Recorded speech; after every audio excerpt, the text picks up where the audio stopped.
Do you ever find yourself looking at your bank account and thinking, I make decent money, so why does it still feel like I'm barely keeping up? Maybe you've got a steady job, you're paying your bills, even saving a little, but there's still this quiet anxiety in the back of your mind, like you're not building anything, like you're just coasting, hoping nothing goes wrong. You're not alone.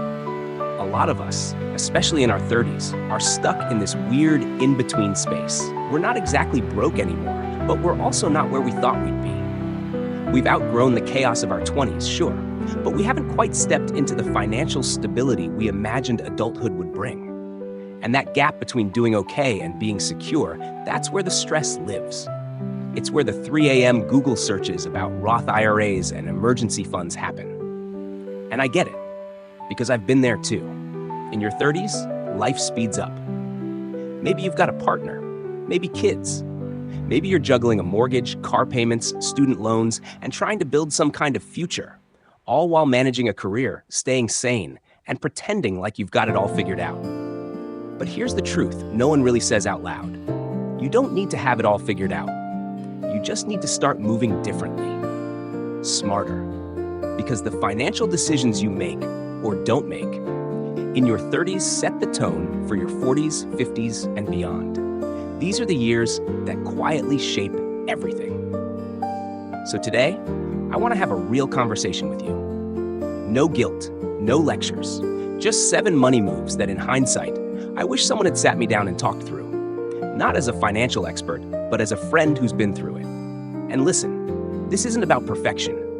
You don't have to suddenly become a budgeting guru or quit lattes forever. It's about awareness, intention, choosing to do a few key things that future you will be deeply grateful for. Let me start with the one that changed everything for me, learning the difference between making money and keeping it. See, for years, I thought earning more was the solution to all my problems.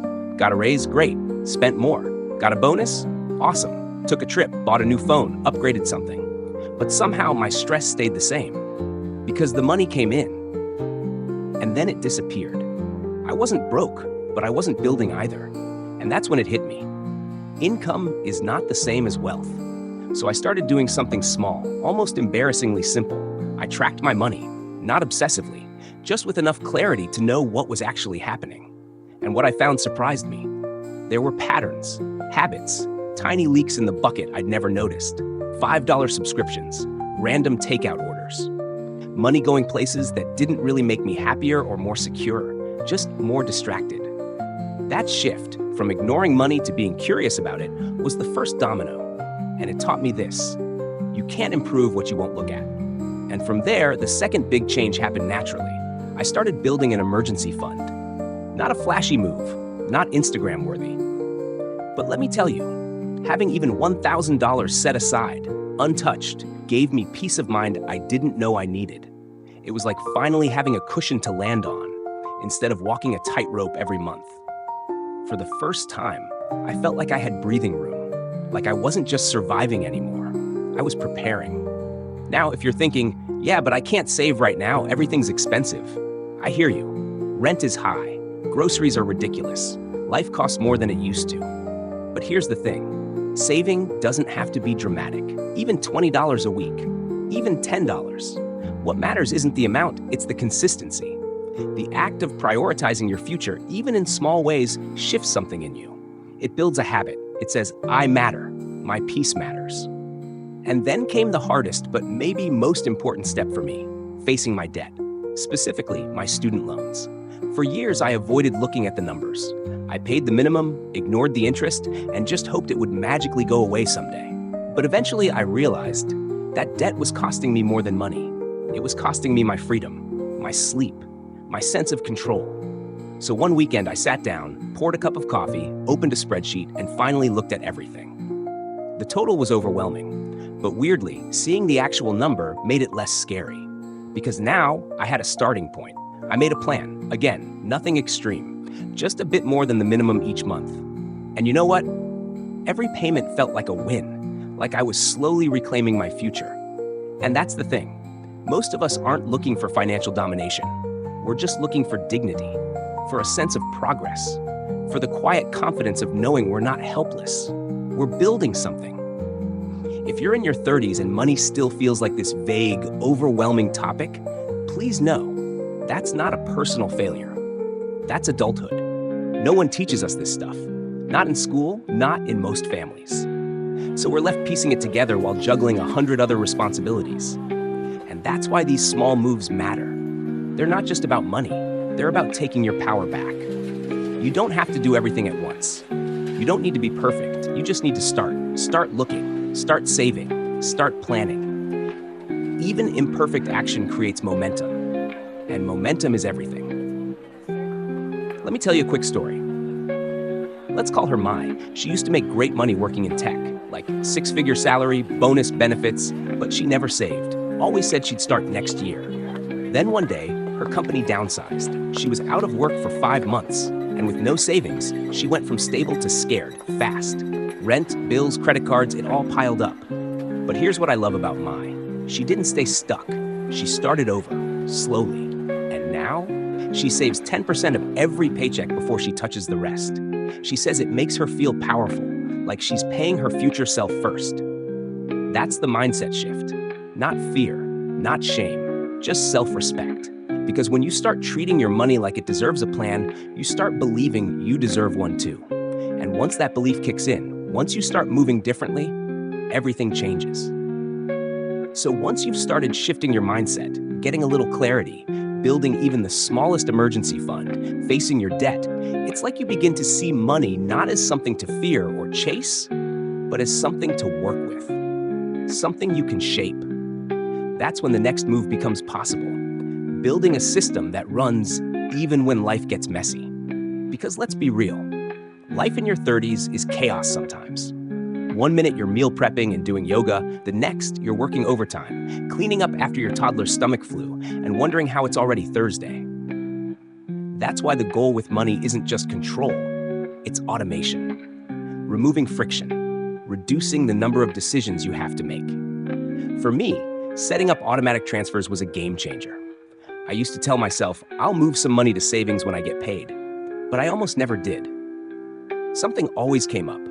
Dinner with friends, a bill I forgot about, a splurge I told myself I deserved after a stressful week. And then the paycheck was gone. But once I automated even a small amount, like just $50 going from checking to savings every 2 weeks, I stopped having to rely on willpower. It was like brushing my teeth, done automatically without thinking. And slowly, it started to grow. I wasn't even noticing it leave my account anymore. That's the power of automation. It saves you from your future tired, stressed out self. And honestly, that's what a lot of smart money moves come down to. Setting things up to protect you from you. Not because you're irresponsible, but because you're human. Life is demanding. We're pulled in 100 directions. So the more we can create systems that don't depend on perfect self-discipline, the more consistent we become without even trying.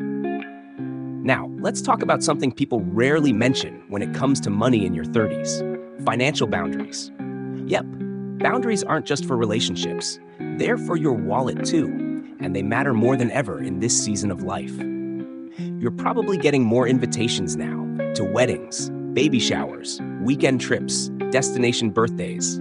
Maybe you're feeling pressure to match what your peers are doing, buying houses, upgrading cars, enrolling their kids in elite schools. And without realizing it, you start spending emotionally, not strategically, trying to keep up, trying to say yes to everything so you don't feel left out or judged or like you're falling behind. But here's the truth. Saying yes to everything financially is just a fast track to burnout. One of the most powerful things you can do in your 30s is to define what success looks like to you. Not your friends, not your coworkers, not Instagram, you. For me, it looked like driving a slightly older car, but maxing out my retirement account. It looked like saying no to one weekend trip so I could afford therapy sessions that changed my life. It looked like having honest conversations with friends when I couldn't split a $400 Airbnb and offering to meet up for coffee instead. It's awkward at first, but here's the thing.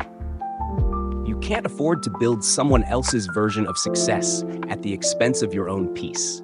And true friends, true relationships will respect that. That leads to something else I wish I'd embraced sooner.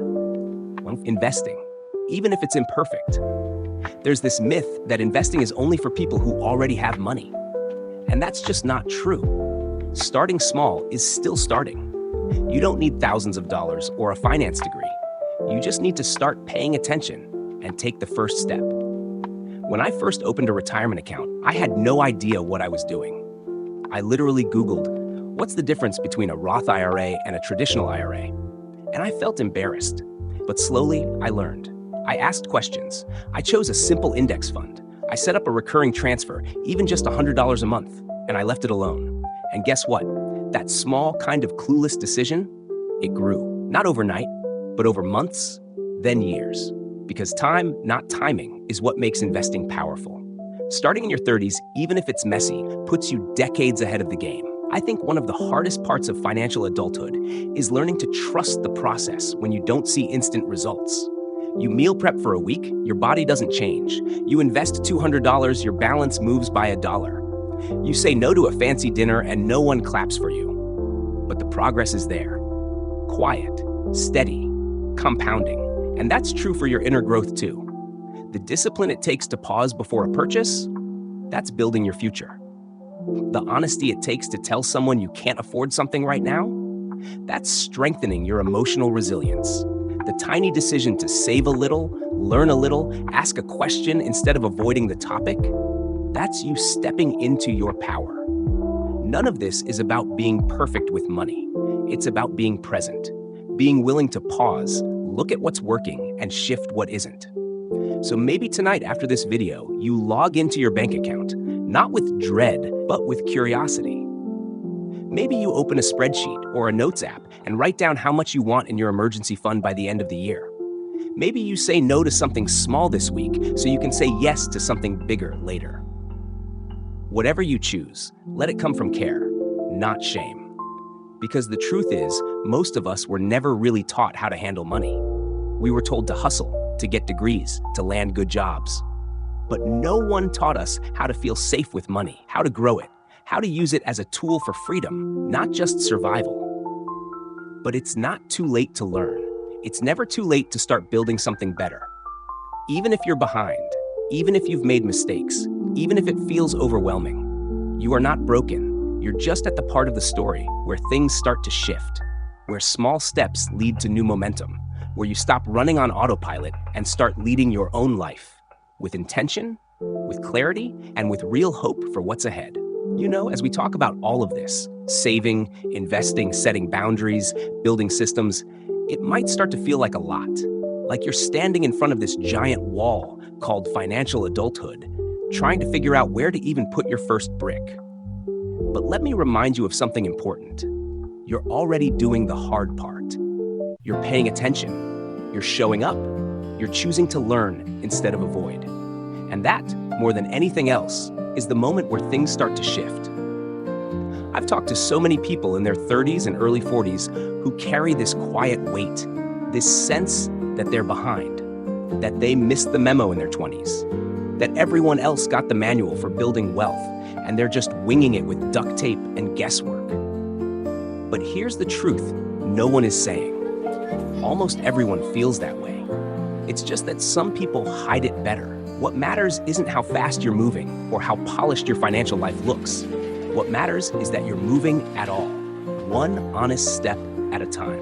And one of the most honest steps we can take, especially in this stage of life, is to start thinking beyond the immediate, beyond the next paycheck or the next vacation or the next Amazon purchase. I'm talking about looking at the future you, 10 years from now, 20. What does that version of you need? Maybe it's not more stuff. Maybe it's security, options, the freedom to say no to a toxic job, the ability to take a sabbatical, to help your parents as they age, to support your kids in ways you never had growing up, to breathe, not just survive. And those kinds of futures don't just happen. They're built slowly, with intention. They come from today's choices, from opening a retirement account even if you can only put in $50 a month, from paying off that lingering credit card instead of upgrading your phone, from choosing to live just a little bit below your means so you can live a whole lot freer later. But it's not just about numbers in an account. It's about what those numbers mean. Peace of mind, flexibility, stability in a world that doesn't always offer it. There's a reason why so many of us feel financially anxious, even when we're technically doing okay. Because what we're really craving isn't just wealth, it's security. The ability to breathe, to rest, to stop living paycheck to paycheck in our heads, even when the bills are paid. That's what these money moves are really about. And look, I know how easy it is to put this stuff off. Life is demanding. Your to-do list is already full, and it's tempting to say, I'll deal with my finances once things calm down. But here's what I've learned. Things don't calm down on their own. You have to create that calm. You have to carve it out, piece by piece, decision by decision. And the longer you wait, the harder it gets. Not just logistically, but emotionally. Because avoidance becomes a habit. And that habit builds stress. Quiet, chronic, background stress that wears you down. So today can be the day that changes. Not because you overhaul your entire financial life in one afternoon, but because you decide right now that your future is worth investing in. That you're done pretending money is something you'll figure out eventually. That you're ready to start showing up for yourself in this area the same way you've shown up in so many others. You've handled work pressure, parenting chaos, relationship drama, health scares, burnout, all of it. You are strong. You are smart. You are already capable. This isn't about becoming someone new. It's about activating the version of you that's already in there, the one who's ready to stop surviving and start building. And here's what I really want you to take with you. It is not too late. Not to save, not to learn, not to shift the story you've been telling yourself about money. You don't have to be perfect to be powerful. You don't have to have it all figured out to take the next step. You just have to be willing. Willing to look, willing to try, willing to ask for help when you need it. That's how progress happens. Quietly, consistently, one honest decision at a time. So maybe tonight you set a reminder to cancel that old subscription you don't use. Maybe tomorrow you open that savings account you've been putting off. Maybe this weekend you sit down with your partner, your friend, even just yourself, and talk about what kind of life you want to build, not just in the next year, but in the next decade. And if that conversation feels scary, that's okay. Lean into it anyway. Fear is just the doorway to change. Walk through it. Because I promise you this, your story is not stuck. Your past choices don't define your future outcomes. And wherever you are right now, you're not behind. You're just getting started. So take the next step. However small, however shaky, just move. Your future self is already cheering you on. If this conversation resonated with you, I'd love to hear your thoughts in the comments. What's one small financial decision you're ready to make this week? What's something you wish someone had told you about money when you were younger? And if you found this helpful, consider subscribing. This channel is all about real conversations like this, about money, work, relationships, purpose, and building a life that actually feels like yours. Thanks for spending this time with me. You've got this, truly. And remember, progress doesn't have to be loud to be life-changing. See you in the next one.